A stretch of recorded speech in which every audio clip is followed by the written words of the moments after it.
The man steering Australia's biggest infrastructure project, the National Broadband Network, received a political grilling about his professional past. NBN Co Chief Executive Mike Quigley faced a new parliamentary committee established to monitor progress on the broadband network. The committee also heard from a group of independent operators contemplating legal action because of the threat posed by NBN Co. Here's Philip Lasker.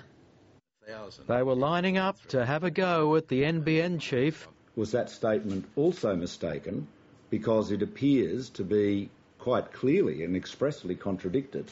Mike Quigley was quizzed about his time at the US firm Alcatel when he recently confirmed he was responsible for overseeing the company's business in Costa Rica, where it was accused of bribing officials. What I can repeat for the 20th time is I have never been questioned and never been asked anything by the Department of Justice or the SEC, so I don't believe it is my job to start defending Alcatel-Lucent in this 5-year investigation.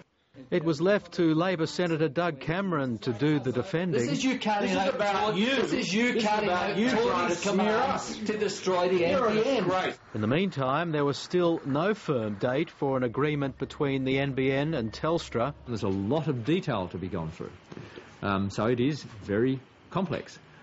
If I say hideous, I mean in the sense that it's taken a long time, many hours, lots of weekends, lots of working through the night. It's been very tough negotiation.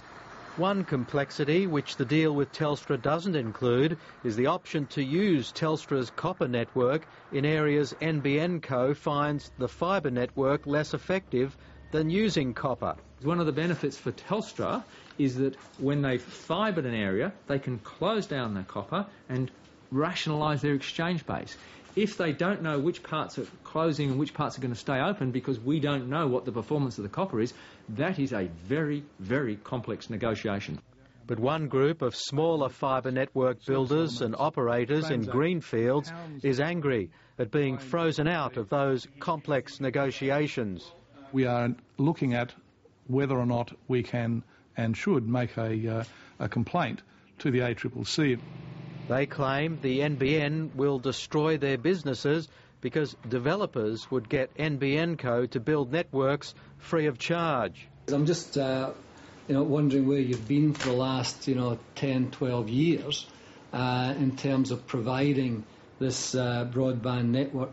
It is our expertise, it is our experience that was in fact the thing that was most valuable to NBN Co when last Friday they decided to close down the expert panel because they'd obtained what they thought were all our prices, all of our intellectual property, and decided that it was a good idea to scrap the expert panel and go with our subcontractors. Senator, I think you'll find that greenfield fibre operators are in fact the only people who've been building fibre networks in this country. We believe we can build an equivalent product based on the standards, which we're not sure what they are, for half the price.